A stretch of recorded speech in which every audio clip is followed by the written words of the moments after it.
नाज़रीन, programme special talk में मां आहियां जो मेज़बान शकील सुमरो। नाज़रीन, मुल्की सियासत में जिते पीटीआई जी इस्तीफ़ाउनि वारो मामलो जेको आहे उहो हिकु दफ़ो ॿीहर पीटीआई एमएनएस पारां यू टर्न वठंदे ॾिनल जेके इस्तीफ़ाऊं आहिनि, जमा करायल इस्तीफ़ाऊं, उन ते मौक़िफ़ अख़्तियार कयो आहे त उहे इस्तीफ़ाऊं मंज़ूर न कयूं वञनि ऐं उहे इस्तीफ़ाऊं वापसि वठण जे हवाले सां स्पीकर खे ईमेल्स बि कयूं वयूं आहिनि। हाणे ॾिसिजे त स्पीकर जेके इस्तीफ़ाऊं मंज़ूर करे चुको आहे, तक़रीबन 80 खनि इस्तीफ़ाऊं जेके आहिनि ॿिनि मरहलनि में पीटीआई जे एमएनएस जूं मंज़ूर कयूं वयूं आहिनि, जंहिंमां 44 एमएनएस जो चवणु आहे त इस्तीफ़ाऊं जेको आहिनि असांखूं वापसि वरितियूं वञनि। उनखां सवाइ मोहसिन नक़वी पंजाब जे निगरान वज़ीर आला जो खे मुक़ररु कयो वियो आहे। मोहसिन नक़वी खे ऐं इन हवाले सां जेके अपोज़िशन खे नाला मोकिलिया विया उन में मामला जेके आहिनि सेटल न थी सघिया ऐं पोइ नेठ इहो मामिलो इलेक्शन कमीशन वटि पहुतो ऐं इलेक्शन कमीशन पारां मोहसिन नक़वी खे पंजाब जो निगरान वॾो वज़ीर मुक़ररु कयो वियो आहे। शाहिद ख़ाकान अब्बासी, मुफ्ता इस्माइल, मुस्तफ़ा नवाज़ खोखर ऐं कुझु ॿिया जेके नाराज़ अॻवान आहिनि उन्हनि ग़ैर जमायती फोरम जोड़ण जी तजवीज़ ॾिनी आहे।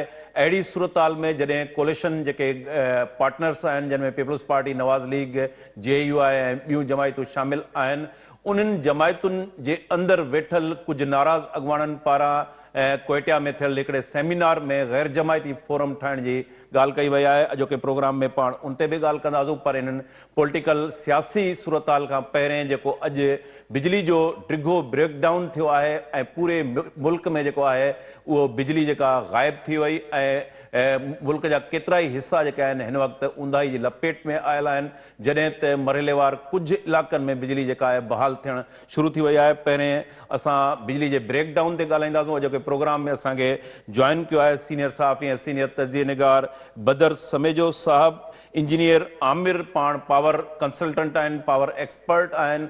इंजीनियर आमिर इरफान अहमद असांखे टेलीफोन लाइन ते जॉइन कयो आहे। इरफान साहब, अस्सलाम वालेकुम। वालेकुम अस्सलाम।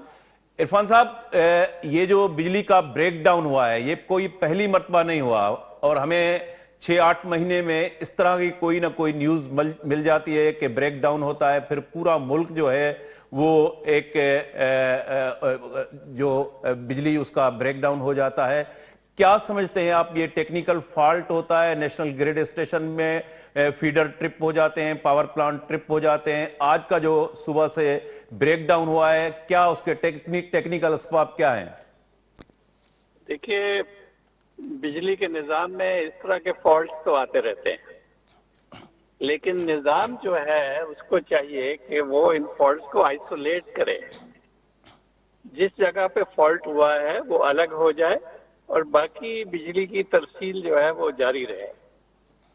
अच्छी जो सिस्टम्स होते हैं उनमें ऐसा ही होता है। अब हमारे यहाँ ऐसी कोई बात है नहीं। हमारे एक जगह कहीं फॉल्ट होता है और फिर उसका कैस्केडिंग इफेक्ट होता है, एक के बाद दूसरी लाइन ट्रिप होती है, एक ग्रिड स्टेशन के बाद दूसरा ग्रिड स्टेशन ट्रिप होता है और फिर वो सारे ट्रिप हो जाते हैं और उसके बाद रेस्टोरेशन के लिए भी हमें इसी तरह वापस जाना पड़ता है। पहले एक लाइन को रिस्टोर करते हैं, फिर दूसरी को, तीसरी को, और इसमें आपको फिर एक दिन 24 घंटे 36 घंटे चाहिए होते हैं। तो ये सिस्टम की खराबी है। सबको पता है कि सिस्टम सही नहीं है, सिस्टम बहुत नाजुक है, छोटे से फॉल्ट से भी ये ट्रिप कर जाते हैं। इस तरह का सिस्टम होना नहीं चाहिए। अब इसकी एक बड़ी वजह यह है कि हमारे ऑपरेशन एंड मेंटेनेंस पे, खास तौर पे मेंटेनेंस का कोई बजट ही नहीं होता है। अगर आप जर्मनी का सिस्टम देखें, वहाँ हर मेगावाट आवर जनरेशन पे 25 यूरो खर्च होते हैं। अगर ट्रांसलेट करें हमारे पाकिस्तानी सिस्टम के हिसाब से तो मेंटेनेंस के लिए हमें कोई सालाना 15 अरब का बजट चाहिए होगा। लेकिन अगर आप पूछें एनटीडीसी को और डिस्कोस को भी, तो इनके पास कोई मेंटेनेंस का बजट होता ही नहीं।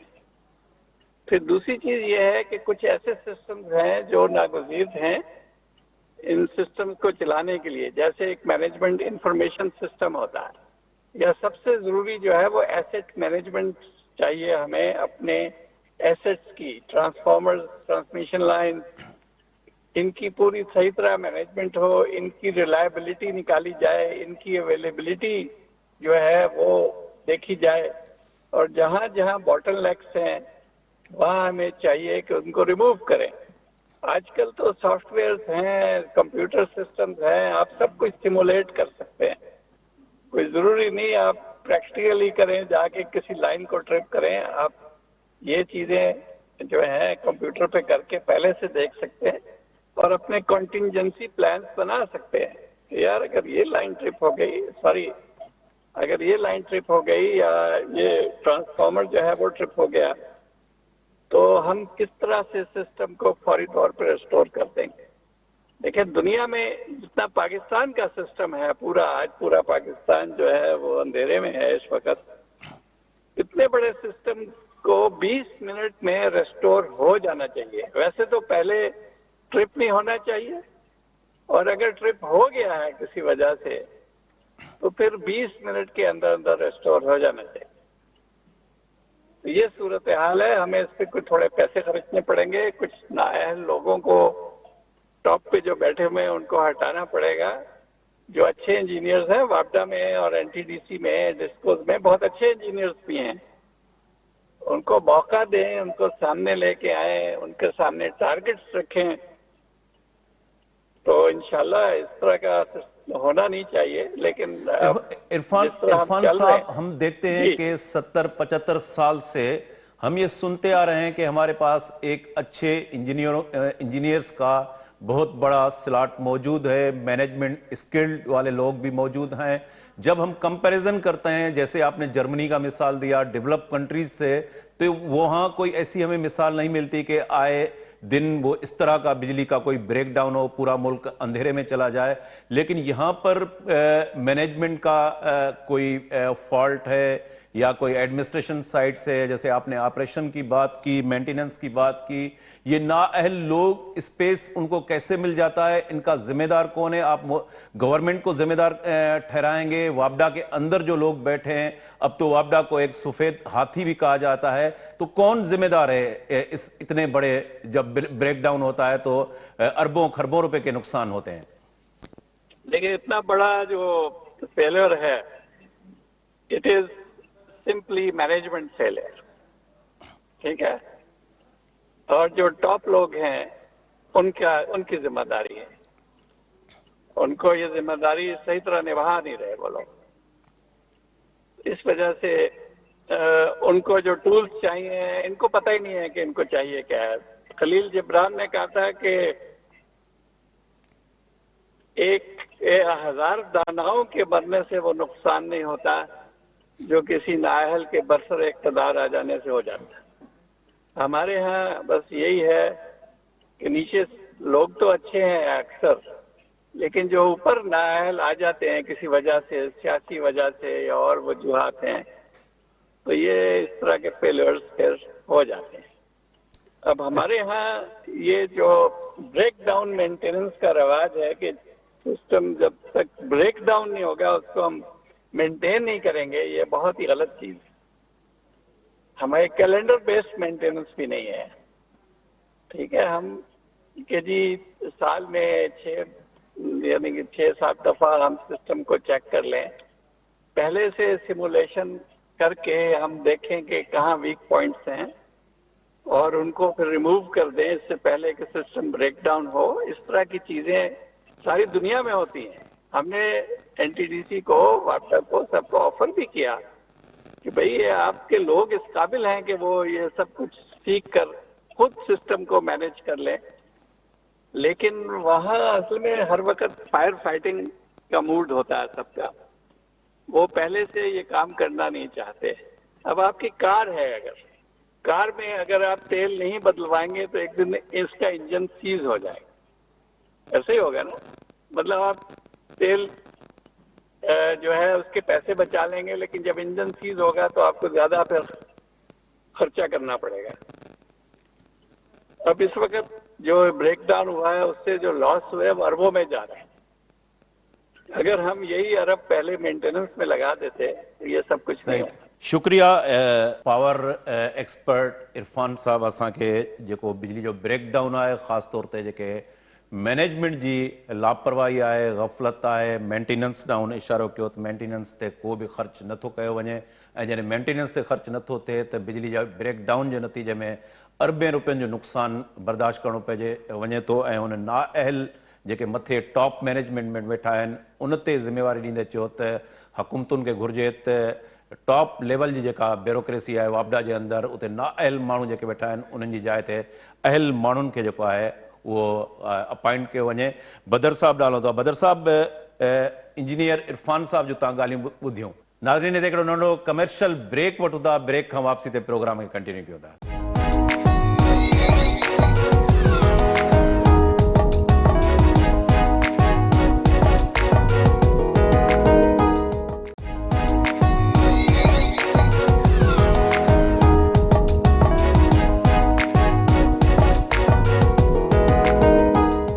वेलकम बैक नाज़रीन। मुल्क जी सियासी सूरताल ऐं ख़ासि तौर ते कोयटा जे अंदरि जेको सेमिनार थियो आहे जंहिंमें शाहिद खाकान अब्बासी, मुफ्ता इस्माइल, मुस्तफ़ा नवाज़ खोकर, असलम रईसाणी गैर जमायती फोरम ठाहिण जी जेका आहे तजवीज़ ॾिनी आहे उन ते इतफ़ाक़ कयो वियो आहे। इन हवाले सां असांखे कोयटा मां सीनियर सहाफ़ी ऐं सीनियर तज़िये निगार जावेद लांगा साहब जॉइन कयो आहे।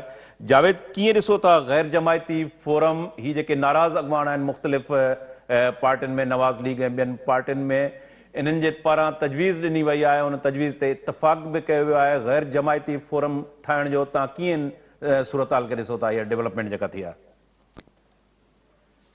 जी, पहिरियां ॾिसो त इहे जेके बि हज़रात आहिनि इंक्लूडिंग शाहिद खाकान अब्बासी ऐं नवाब असलम रैसाणी, हाजी लश्करी रैसाणी या मुफ्ता इस्माइल ऐं ॿिया जेके मुर्तज़ा खोखर जेके आहिनि, इहे मुख़्तलिफ़ सियासी पार्टियुनि जो तमामु गहरो हिसो रहिया आहिनि ऐं उन्हनि जी सॼी पॉलिसी मेकिंग में हाईएस्ट पोजीशन्स में रहिया आहिनि। सूबे जो पाकिस्तान जे सूबे जो वज़ीर आला हुजणु ऐं पाकिस्तान जो वज़ीर आज़म हुजणु, इहे मुल्क जे जेके मसइला, फेडरेशन जा जेका मसइला आहिनि उन्हनि खां आगाह आहिनि। ऐं हाणे गैर जमायती फोरम जेको आहे जोड़ण ऐं उन जे ज़रिए मुल्क खे हिकिड़ी डायरेक्शन ऐं सिमत ॾियणु, इहो हिकिड़ो इरेशनल थो लॻे अहिड़नि माण्हुनि जे वाता जेके माण्हू सियासी पार्टियुनि जो हिसो रहिया हुजनि ऐं सम्झंदा हुजनि त सियासत खां सवाइ ऐं पार्टियुनि खां सवाइ के मरबूत पॉलिसी खां सवाइ अवामी जेका पार्टी आहे उन खां सवाइ तब्दीली नथी अची सघे कंहिं बि क़िस्म जी। त संदन तरफ़ां मुल्क जा जेके तमामु वॾा मसइला आहिनि उन्हनि खे हल करण लाइ हिकिड़ो गैर जमायती ऐं ॿियनि लफ़्ज़नि चइजे त नॉन पॉलिटिकल फोरम जोड़े ऐं उतां जेको आहे सो सॼी लॉबिंग करणु मुंहिंजे ख़्याल में सम्झ में नथो अचे।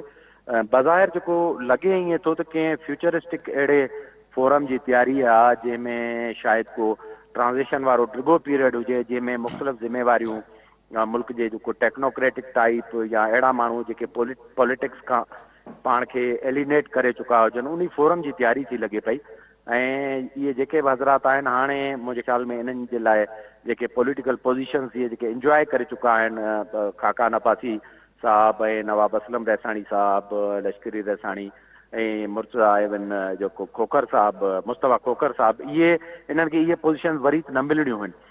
इन करे कंहिं फ्यूचरिस्टिक जेको आहे सेटअप उन्हनि लाइ ही अहिड़ो को फोरम जोड़नि पिया ऐं इन में ॿियनि माण्हुनि खे बि इंटीग्रेट कंदा, त मूंखे जेको इंडिकेशन थो मिले कि अहिड़े मुस्तक़बिल जे फोरम जी आहे जंहिंखे के अॻिते हली के ज़िम्मेवारियूं मिलणियूं आहिनि।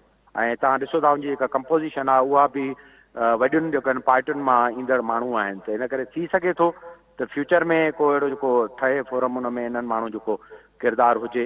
आई डोंट थिंक सो त को अहिड़ो गैर जमायती फोरम जेको आहे उहो मुल्क जे सियासी मसइलनि खे, समाजी ऐं मुआशी मसइलनि खे अकेले सिर जेको आहे एड्रेस करे सघंदो।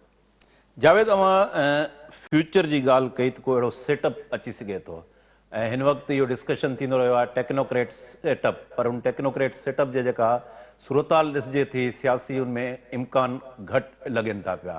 त अहिड़ी सूरताल में ही जेके आहिनि ख़ासि तौर ते शाहिद खाकान अब्बासी त प्राइम मिनिस्टर जी पोज़ीशन ते रहियो आहे, त तव्हां सम्झो था त ही इन पासे टेक्नोक्रेट सेटअप जे लाइ बि जेको कोशिशूं थियनि पियूं उन जो हिसो बणिजी सघनि था?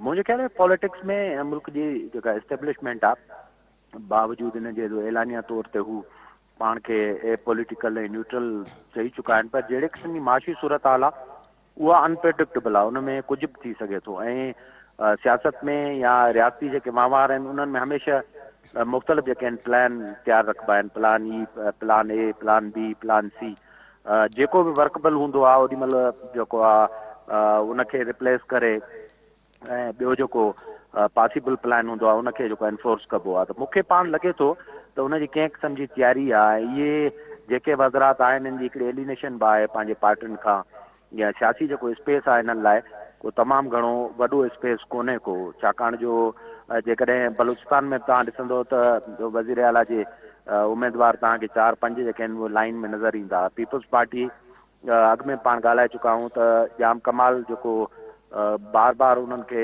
अचण लाइ दरख़्वास्तूं बि हुजे, उनखे सिर्फ़ु इन करे नथो खयो वञे त ईंदड़ जेको वज़ीर आला आहे हुनजा उमेदवार अॻु में ई हुते सनाउल्लाह ज़हरी ऐं ॿिया वेठा आहिनि। अहिड़ी तरह जेके वज़ीर आज़म जा उमेदवार पार्टियुनि में उहे बि तमामु घणा वेठा आहिनि। त इन्हनि साहिबान लाइ को अहिड़ो ट्रांज़िशन वारो जेको पीरियड आहे जेको 1 साल या 2 सालनि ते मुहित थी सघे थो, उनमें स्पेस जेको आहे उहो बणिजी सघे थो। ऐं पंहिंजे पार्टियुनि खां नाराज़ बि आहिनि, इन करे उन सां बि हिकिड़ो जेको आहे डिस्टेंस बि रखंदा ऐं दोस्ताना तालुकात बि बरक़रार रखंदा। त इन में मुंहिंजे ख़्याल में टकराव वारी सूरत हाल नज़र न ईंदी, पर इहे रुठल बि हूंदा ऐं गॾोगॾु किथे न किथे क़बूलियत लाइ जेको आहे पंहिंजी जेका इहो आहे CV प्रेज़ेंटेशन जो मूंखे जेको आहे न उहो सॼो मुज़ाहिरो थो लॻे। जावेद, पंजाब जी सूरत हाल ॾांहुं पाण जेकॾहिं हलूं त मोहसिन नक़वी खे पंजाब जो निगरान वज़ीर आला मुक़ररु कयो वियो आहे। मोहसिन नक़वी जेको आहे उहो PTI जी भेट में पीपल्स पार्टी, नवाज़ लीग ऐं उन्हनि खे तमामु घणो वेझो रहियो आहे। ऐं परवेज़ इलाही जंहिंजी हुन सां रिश्तेदारी बि आहे, उन त अदालत में वञण जो ऐलान कयो आहे। कीअं ॾिसो था पंजाब जे अंदरि मोहसिन नक़वी निगरान चीफ मिनिस्टर तौरु उनजी जेका मुक़ररी थी आहे? शकील, मूंखे त मामिलो सॼो फिक्स थो लॻे बिटवीन PDM ऐं चौधरी बरादरान, छाकाणि जो ॾिसो असल में ॻाल्हि हूंदी आहे त उमेदवारनि जा तव्हां नाला कहिड़ा था ॾियो, उन्हनि मां ई अपोज़िशन लीडर ऐं जेको हूंदो आहे सिटिंग वज़ीर आला उहो गॾिजी करे जेको आहे उन फ़ैसिलो कंदा आहिनि। परवेज़ इलाही तरफ़ां जेके नाला ॾिना विया टेक्निकली उन्हनि में ॼाणी वाणी हिकिड़ो लेमैन तौरु असांखे ख़बर हुई जेके नाला हिननि प्लेस कया आहिनि उहे सभु माण्हू या त सेक्रेटरी हाज़िर सर्विस वेठा आहिनि या उन्हनि मां हिकिड़े खोसे साहब रिफ्यूज़ करे छॾियो, ॿियो जेको माण्हू हो उहो बि ड्यूअल नेशनल हो। त को होमवर्क करण खां सवाइ नाला ॾियण जो बुनियादी मक़सदु इहो आहे त किथे न किथे मैच फिक्स हो। ऐं वेरी वाइज़ली PDM जेको नालो मोहसिन नक़वी जो रखियो उहो अल्टीमेटली थियणो हुजे। हुनखे ख़बर आहे आइनी तरीक़ेकार थी वियो आहे, कमेटी जेकॾहिं कंक्लूजन ते नथी पहुचे त अल्टीमेटली फ़ैसिलो इहो इलेक्शन कमीशन खे ई करिणो आहे। इलेक्शन कमीशन जॾहिं सॼी स्क्रूटनी करण खां पोइ जंहिं माण्हू खे क्लियर ॾिनो उहो ज़ाहिर आहे सॼी लिस्ट मां हिकिड़ो ई माण्हू हो जेको समाओ क्लियर हो ऐं उन ते कंहिं बि क़िस्म जा जेके अहिड़े क़िस्म जा नौकिरी में हुजण जा या ॿिए क़िस्म जा जेके एतिराज़ात उहे न हुआ थी विया। त मूंखे त लॻे थो छाकाणि जो मोहसिन नक़वी बि चौधरी बरादरान जो बल्कि माइट आहे, उन सां उनजी रिश्तेदारी आहे चौधरी शुजात सां बि ऐं चौधरी परवेज़ इलाही सां बि। त मूंखे ईअं पियो लॻे त परवेज़ इलाही हिकु दफ़ो ॿीहर इमरान ख़ान सां हिन मामले में जेको आहे उहो हथु करे वियो आहे। ऐं PDM सां त नक़वी साहब जा तालुकात आहिनि, एज़ अ जर्नलिस्ट ऐं एज़ अ बिज़नेसमैन उहो घणो हुननि जे वेझो आहे। त इहा बि मैच हिकिड़ी फिक्स थी लॻे पई। बाक़ी कंहिं जेको आहे सो पंचायती कमेटी लाइ नाला ॾिबा आहिनि त उन में बि उनजी प्रोफाइल CV ऐं उन जा जेके हालात आहिनि मौजूदा उहे सभु ॾिसबा आहिनि, तुंहिंजी किथे एफिलेशन आहे ऐं उहो माण्हू जो वेट ऐं वज़न केतिरो आहे। त एतिरो ॿाराणे नमूने सां नाला अॻिते जेको आहे प्लेस करणु इहो ख़ुदि इंडिकेट थो करे त अल्टीमेटली ऐं ॿियो इदारनि जो बि हिन में लॻे थो, इदारा बि हिकिड़ी जेका माइन्यूट क़िस्म जी कार्रवाई विझंदा आहिनि जीअं माण्हू खे आणणो हूंदो आहे उनखे किथे न किथे फिट कराए छॾींदा आहिनि। टेक्निकली हुन जा अॻु में बि ईअं थियो आहे, निगराननि जा नाला ईअं आया आहिनि उन्हनि जी मंज़ूरी सां ऐं पोइ उन ते इतफ़ाक़ थी वियो आहे। त मूंखे नथो लॻे त इलेक्शन कमीशन जो फ़ैसिलो अॻिते वञी करे कोर्ट में चैलेंज थींदो ऐं इहो अंडू थी सघंदो। जावेद साहब, जीअं तव्हां ॻाल्हि कई त हीउ सॼो जेको आहे उहो मैच फिक्स जंहिंमें चौधरी परवेज़ इलाही बि हिन मैच फिक्सिंग जो ज़ाहिर आहे त हिकिड़ो पार्ट आहे। तव्हां इन सॼी सूरत हाल में PTI जो फ्यूचर कीअं ॾिसो था? स्पेसिफिकली जेकॾहिं मां इमरान ख़ान जो नालो खणां, हिन वक़्तु जेके MNAs आहिनि उन इस्तीफ़ा ॾिनी, उनखां पोइ 44 जेके MNAs आहिनि PTI जा उन्हनि चयो आहे त असांजूं इस्तीफ़ाऊं वापसि वरिती वञनि। त फ्यूचर में इलेक्शन जेकॾहिं थिए थी PTI जे फ्यूचर कीअं था ॾिसो इलेक्शन जे हवाले सां? ॾिसो जेका सूरत हाल ग्रेजुअली थी आहे हिन PTI जी इमरान ख़ान जी हुकूमत ख़तमु थियण खां पोइ उन मां जेको ॾिसबो आहे जदलियाती तौर ते त शयूं कहिड़े पासे ॾिसी वञनि, कहिड़ी शइ वधे थी ऐं कहिड़ी शइ घटिजे थी। उन मां तव्हांखे लॻंदो त इमरान ख़ान जी जेको स्ट्रीट पावर आहे, इमरान ख़ान जो जेको अवामी पावर आहे, उनजी जेका एक्टिविटी आहे, उनजो जेको अंदाज़े बयां आहे, या सोशल मीडिया ते जेको उन्हनि जी जेको आनसलाट ऐं हमलो ट्रोलिंग जी, इहे सभई ग्रेजुअली असांखे जेको आहे घटिबा नज़र आया आहे। ऐं इमरान ख़ान जा हिकिड़ा अपरेंट पॉलिटिकल फेल्यूअर थिया आहिनि। उन जेका शइ चई आहे मां जेको आहे इलेक्शन खां सवाइ सरकार खे न हलणु ॾींदुसि ऐं मूंखे डेट खपे, उहा डेट हुनखे न मिली। उन चयो त DGISI खे मां न रखणु ॾींदुसि, हुनखे रोकियईं, DGISI थी वियो। इमरान ख़ान ऐलानिया चयो त जेको आर्मी चीफ आहे उनखे असां न थियणु ॾींदासीं, उहो आर्मी चीफ बि थी वियो। त हाणे रिड्यूस थी इमरान ख़ान जी सॼी पॉलिटिक्स, पंजाब जी असेंबली उन टोड़े छॾी, बावजूदि इन जे हर पासे खां इहो इंडिकेशन पिया आयो बशमूल इस्टेब्लिशमेंट जे त असेंबली अहिड़े वक़्त में नथी टोड़े सघिजे जॾहिं मुल्क माशी बहरान में हुजे। हिन जो मैसेज ख़तरनाक वेंदो। ऐं ख़ासि करे उन ॾींहुं जंहिं ॾींहुं मालियाती इदारा पाकिस्तान जे केस खे रिव्यू करे रहिया हुआ, उन ॾींहुं पंजाब असेंबली टोड़े जेको मैसेज ॾिनो वियो, त उन सॼी सूरत हाल मां इमरान मूंखे हिकिड़ो डिक्लाइनिंग फोर्स थो लॻे पियो। उन चयो त मोहसिन नक़वी खे पंहिंजो असां न रखणु ॾींदासीं, उहो बि थी वियो। ऐं हाणे जेका सॼी जदोजहद आहे उहा इलेक्शन जी डेट न वठणु हूंदी, आर्मी चीफ जी मुक़ररी ते न हूंदी। हाणे केस ऐं कोर्ट में जेको महांगाई ख़िलाफ़ु जेके मुज़ाहिरा आहिनि उहे नक़वी साहब जेको निगरान वज़ीर लाइ उन ख़िलाफ़ु थींदा। त तव्हां इन मां जो अंदाज़ो लॻायो त इमरान ख़ान जेको आहे सो तोप जे लाइसेंस लाइ अप्लाई कयो हो, पर हाणे हुनजी जेका आख़िरी जहिड़ो इन ते आहे त हुनखे तमंचो या पिस्टल जो लाइसेंस जेको आहे इशू कयो वञे। त मूंखे नथो लॻे त को पॉलिटिकल हुनजा कार्ड्स जेके आहे उहे सही नमूने सां खेॾाया विया आहिनि PTI जा। PTI तमामु घणी परेशान थी आहे। तव्हां आख़िर में ॾिठो हुन पार्लियामेंट में वञण जी कोशिशि कई नेशनल असेंबली में, पर ओॾां बि स्मार्ट मूव करे उन्हनि खे उते बि जेको आहे सो सरप्राइज़ करे छॾियो। ऐं हाणे महिरबानी ऐं जावेद लांघा साहब असांखे जेका मुल्क जी सियासी सूरत हाल ख़ासि तौर ते ग़ैर जमायती फोरम ऐं PTI जे जेके इस्तीफ़ाऊं आहिनि ऐं ॾिनल इस्तीफ़ाऊं वरी ॿीहर वापसि वठणु ऐं उनखां सवाइ परवेज़ इलाही पारां अदालत जो दरवाज़ो खड़काइणु, उन ते जेको आहे पंहिंजो ओपिनियन ॾिनो। असां कोशिशि कयूं था त सीनियर तज़िये निगार बदर समेजो साहब जो ओपिनियन बि शामिलु कयूं, ख़ासि तौर ते जेका मुल्क जी सियासी सूरत हाल आहे। 44 मेंबर जेके आहिनि PTI जा, उन्हनि पंहिंजूं ॾिनल इस्तीफ़ाऊं वापसि वठण जो फ़ैसिलो कयो आहे ऐं इन हवाले सां उन्हनि स्पीकर क़ौमी असेंबली खे ईमेल्स बि कयूं आहिनि। बदर साहब असांखे टेलीफोन लाइन ते जॉइन कयो आहे। जी बदर साहब, ही मुल्क जी जेका सियासी सूरत हाल आहे, ख़ासि तौर ते 44 MNAs जेके आहिनि PTI जा, जन पहिरें इस्तीफ़ाऊं ॾिनियूं ऐं हाणे उहे ॿीहर उन्हनि ईमेल्स कयूं आहिनि स्पीकर खे त हुननि जूं इस्तीफ़ाऊं जेके आहिनि उहे क़बूल न कयूं वञनि। कीअं ॾिसो था PTI जे मेंबरनि पारां ॾिनल इस्तीफ़ाउनि खां पोइ वापसि वठण जो जेको फ़ैसिलो कयो वियो आहे? महिरबानी शकील साईं। सभ खां पहिरीं ॻाल्हि त PTI जी जेकी पूरी सियासी ओसर आहे उनखे जेकॾहिं नज़र में रखिजे त तमामु घणियूं शयूं अॼु असांखे सम्झण ऐं सिखण जी ज़रूरत महसूसु थिए थी। सभ खां जेकी वॾी तनक़ीद हिन वक़्तु ख़ासि करे PTI जे चीफ तरफ़ां कई वई त भई जेके गैर सियासी क़ुवतूं आहिनि उहे इन्वॉल्व पई थियनि ऐं उहे जेके आहिनि उहे PTI जे अगेंस्ट पई इस्तेमालु थियनि। त उन्हनि खे इहो ज़रूरु यादि रखणु खपे त ख़ुदि जेकी PTI जी ओसर आहे उन में जंहिं अंदाज़ सां पॉलिटिकल प्रोसेस खे, पॉलिटिकल माण्हुनि खे रिडिक्यूल कयो वियो, मां इन जे लाइ बि ॿ मिंट ॻाल्हाइण थो चाहियां त जीअं असांखे सम्झ में अचणु खपे त आख़िर इहो अॼु जेकॾहिं गैर सियासी क़ुवतूं सियासी मामलनि में वधीक इन्वॉल्व नज़र बि अचनि थियूं त उनजे पोयों बि ख़ुदि PTI जो हिकिड़ो तमामु वॾो रोल रहियो आहे। तव्हांखे यादि हूंदो ख़ुदि TV जा प्राइम टाइम इस्तेमालु कया विया जंहिंमें कैरिकेचर्स ठाहिया विया, सियासी जेके बि अदर PTI हुया उन्हनि माण्हुनि जा कैरिकेचर ठाहिया विया ऐं उन्हनि माण्हुनि ते तमामु वॾो रिडिक्यूल कयो वियो उन्हनि माण्हुनि ते। ऐं ईअं थियो त ॼणो उन्हनि जो नालो अचण सां ई उहो हिकिड़ी तंज़ जी जॻह थी विया।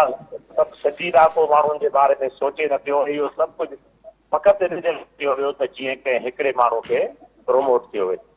अॼु जॾहिं इहा हालत थी आहे, दरअसल अप्रैल में जॾहिं नो कॉन्फिडेंस अचे थो त नॉर्मल प्रोसीजर त इहो हुजणु खपे हा त PTI अपोजिशन में विया। इहो हिकिड़ो पॉलिटिकल प्रोसेस आहे, हिन प्रोसेस में अहिड़ी कहिड़ी अरबा ख़ता थी वई जो उनखे एॾो वॾो साज़िश बग़ावत अलाए छा छा जा अखर इस्तेमालु कया विया।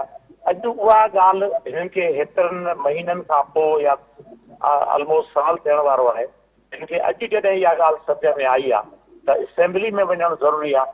त छा अप्रैल में हिननि खे इहा ॻाल्हि सम्झ में न पई अचे? मां ईअं सम्झां थो त PTI जी पूरी जेकी पॉलिटिकल हिस्ट्री रही आहे असां वटि, ख़ासि करे हुकूमत में आए खां पोइ जेकॾहिं ॾिसे त उहो इंतिहाई गैर संजीदा ऐं इंतिहाई गैर सियासी आहे। ऐं मां ईअं सम्झां थो त हाणे हे उहो कमु उहा ॻाल्हि हासिलु करण लाइ रेडी पिया कनि जंहिं लाइ कल्ह हिननि खे ऑलमोस्ट ॼणो मिंथूं पे कयूं वयूं त तव्हां असेंबली में वापसि अचो। अॼु जेकॾहिं असेंबली में वापसि अचनि था त आई बिलीव देर आहे दुरुस्त आहे, या वधीक चङी ॻाल्हि आहे, सुठो फ़ैसिलो आहे ऐं हीअ पॉलिटिकल प्रोसेस जो हिसो थियनि। ऐं मां ईअं सम्झां थो त जेके हिन वक़्तु हुकूमत जूं धुरियूं आहिनि उन्हनि खे बि दे शुड रिकंसीडर ऐं हिननि खे बि भले ही केॾियूं बि ग़लतियूं करनि ऐं कंदा आया आहिनि, शायदि अॻिते बि करनि, पोइ बि हिन खे मौक़ो ॾियणु खपे ऐं हिन खे पॉलिटिकल प्रोसेस जो हिसो बढ़ाइणु खपे। जी शकील जी बदर साहब, तव्हां पॉलिटिकल प्रोसेस जी ॻाल्हि कई। मोहसिन नक़वी पंजाब जो निगरान वॾो वज़ीर मुक़ररु कयो वियो आहे। अवां इन मुक़ररी खे कीअं ॾिसो था? परवेज़ इलाही जेको आहे उहो अदालत में वञण जो फ़ैसिलो कयो आहे। बज़ाहिर त परवेज़ इलाही अदालत में वञण जो फ़ैसिलो कयो आहे, पर इम्प्रेशन इहो आहे त इहो सॼो मैच फिक्स आहे जंहिंजो ख़ुदि परवेज़ इलाही बि पार्ट आहे, छाकाणि त मोहसिन नक़वी PDM ऐं चौधरी बिरादरान जो त माइट आहे, पर PDM जे तमामु घणो वेझो आहे। तव्हां सम्झो था त वाकई इहा मैच फिक्सिंग आहे? साईं, इहा मैच फिक्सिंग बि थी सघे थी। बाक़ी मां ईअं चवां थो त पंहिंजी जॻह ते असां शायदि चवंदा बि रहिया आहियूं त इहो हिकिड़ी वॾी गेम आहे ऐं इहा ॻाल्हि सम्झणु खपे त जॾहिं बि तव्हां सियासी हिसाब सां इन तरह जा रवैया रखंदा आहियो, इन तरह जूं ॻाल्हियूं कंदा आहियो, पंहिंजूं मनमानियूं कंदा आहियो, त पोइ you have to pay the price too. जी साईं। जी बदर साहब, हिकिड़े पासे मोहसिन नक़वी जी मुक़ररी ऐं ॿिए पासे असां ॾिसूं था त मुल्की सियासत जे अंदरि गैर जमायती फोरम जोड़ण जो तजवीज़ साम्हूं आई आहे। उहा तजवीज़ ख़ुदि नवाज़ लीग जे अंदरि प्राइम मिनिस्टर जी सीट ते रहंदड़ सीनियर अॻवान शाहिद खाकान अब्बासी, मुफ्ता इस्माइल